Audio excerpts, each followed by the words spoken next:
Welcome back, everyone. Today, we're diving into something that's become a bit of a buzzword, right? Yeah.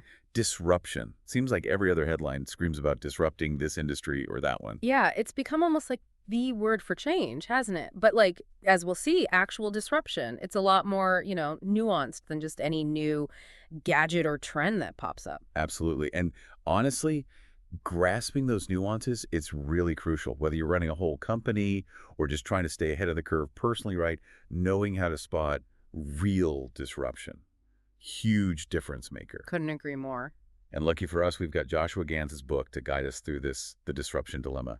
It really digs deep into what this word means, how it plays out in the real world, not just the hype. And right from the get-go, Gans tackles this whole disruption fatigue Yeah. head on, He's like, listen, it's not enough to just throw the word around. We need a clear picture of what it actually means. So let's ditch the buzzword for a sec, get down to brass tacks. When we say disruption, what are we really talking about? Gans, he defines it as this chain of events, not just that something new shows up, right? It's that this new thing, often it seems kind of inferior at first, niche. It starts to chip away at the existing market. The big players, the ones already there, they struggle to adapt, and eventually, boom, the whole playing field is totally different. Okay, so it's not just about being new and shiny. It's about changing the entire game, the rules, everything. And you know what's a perfect example of this? Something a lot of us probably remember. Encyclopedia Britannica. Those massive books. Oh, absolutely. Yeah. The source of knowledge for what generations, it seemed like. Household name, symbol of like education and all that. Uh-huh. But they faded with the whole digital boom. What's interesting though is they did try to adapt. Didn't they experiment with putting Britannica on CD-ROMs? They did early on, yeah. Which seems logical, right? But there's this deeper thing going on. Like they missed a crucial step in going digital. Exactly. Britannica, their whole model was built on this platform, heavily reliant on like salespeople and tons of expert contributors. Worked great for selling those big old books. But to go digital, way harder. So even if putting Britannica on a CD-ROM seems like the next logical step, the way their business worked made it a nightmare to do well. They were almost trapped by their own success in a way. Exactly. They were so good at the old way, they couldn't fully grasp what this new digital world meant, even when it was right there. And this leads to a big part of Gans's book. The two ways companies get blindsided by disruption. Okay, now I'm really intrigued. Lay it on me.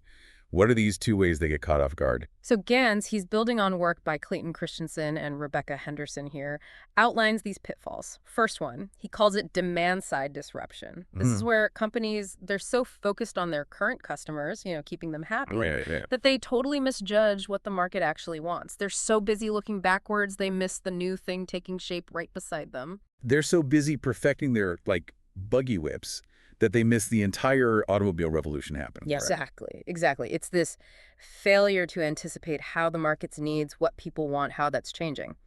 Now, the second way companies get tripped up, it's, Gans calls it supply side disruption. This is when a company, they get so good, so efficient at doing things their way. They're like a well-oiled machine, but Right. But they become blind to the bigger picture, the tech underneath, the whole structure of their industry.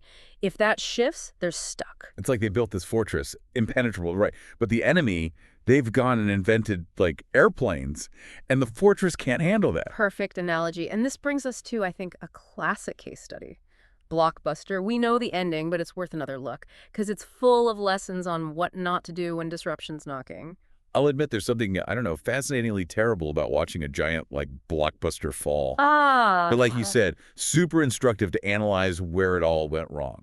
right. Because it's easy to say, oh, they didn't jump on streaming, duh. But Gons goes deeper. Blockbuster, they knew about Netflix. They even tried their own DVD by mail thing. It just never really took off, though, did it? And this is where those organizational barriers, we talked about them, they come in.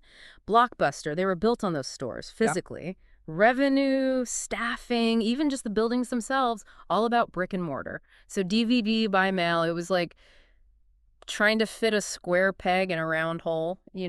Almost competing with themselves. So exactly. Their whole system, their incentives, it made it so hard to really commit to this new thing. And that's a huge lesson. Sometimes the biggest roadblock isn't some lack of vision, not even tech, but the company itself being stuck in its ways. So how do you avoid becoming blockbuster if disruption is this force, like, inevitable. How do you even know when to act, what the right response is? $1 million question, right? Gans, he lays out some strategies companies have used, some better than others. One is he calls it doubling down. Basically, you go hard, invest heavily to fight the disruptor head on. Oh, so like Microsoft and Netscape back in the day, those browser wars? Exactly, yeah. Or even remember RIM with the BlackBerry Storm trying to like out iPhone the iPhone? High risk, high reward kind of thing. For sure. It can work, but you need the resources and you got to move fast. Another strategy is strategic acquisition, snapping up those promising newcomers, absorbing the threat. Classic. If you can't beat them, buy them. Right. Exactly that. Seagate, in the hard drive market, Gans uses them as an example. They faced tons of disruption, and they survived partly by buying the companies, making the new, smaller, faster drives, but then, sometimes, the smartest move, knowing when to walk away. Admit defeat. In a sense, yeah. Gans calls it knowing when to fold. He gives the example of Cisco. They bought flip camcorders, only to shut it down like a year later. Seemed ruthless, just cutting their losses. It seems that way, but it was calculated. Think about it. Dedicated camcorders. Smartphones were already getting good at video, getting better fast. Cisco saw the writing on the wall, cut their losses before things got worse. So it's like they got out ahead of a slow, painful decline. Exactly. Sometimes fighting disruption costs more than it's worth. This all begs the question, though. Can you really be proactive about disruption? Or are you always at the mercy of these forces, just hoping for the best? Such a good question. Like, is there any way to be prepared for something this unpredictable? It's such a good point, right? Yeah. Like, is there any way to be prepared for something this unpredictable? Well, Gans suggests a couple of approaches companies have used to try and stay ahead of the curve. The first one he calls integrated innovation. It's about having this culture where you're always experimenting, always building up knowledge across the whole company. So it's not just a department, it's like baked into how they think. Exactly. You're always looking at new tech, new ideas, even if they don't become a product right away. Canon's a good example. Gans talks about them. They weren't always the first to market, but they were really good at studying new stuff, figuring out its potential, and then they'd use it in their products in a smart way. That makes sense, right? Yeah. It's like playing the long game. You build up this deep knowledge, and when disruption does happen, you're more ready for it. But you mentioned there was another approach. Yeah, the second one Gans talks about is, he calls it identity as adaptability. Basically, you build a company that's ready for change, able to pivot when it needs to. So they're not just known for one product or service, they're known for being able to, like, evolve. Exactly. And he uses this fascinating example, Fujifilm. Wait, Fujifilm? Like the film company? Yeah, think about it. Digital cameras come along, right? Fujifilm's core business, gone, basically. But they had this deep idea of themselves, not just as a film company, but as an imaging and information company. Yeah. Subtle difference, but huge GE impact. So they didn't box themselves in, defining themselves by just one product, even if it was what they were known for. Right. I let them do some wild stuff, use their knowledge of chemicals and materials to go into totally different markets, like they're in cosmetics now, pharmaceuticals, using that expertise in collagen, which was in their films too. Wow, talk about a comeback story. They didn't just survive being disrupted, they used it to, like, reinvent themselves. That's amazing. It's a good reminder that disruption, for all its challenges, can create some amazing opportunities too. Totally. It's about being able to adapt, to see those opportunities, even when things are changing rapidly around you.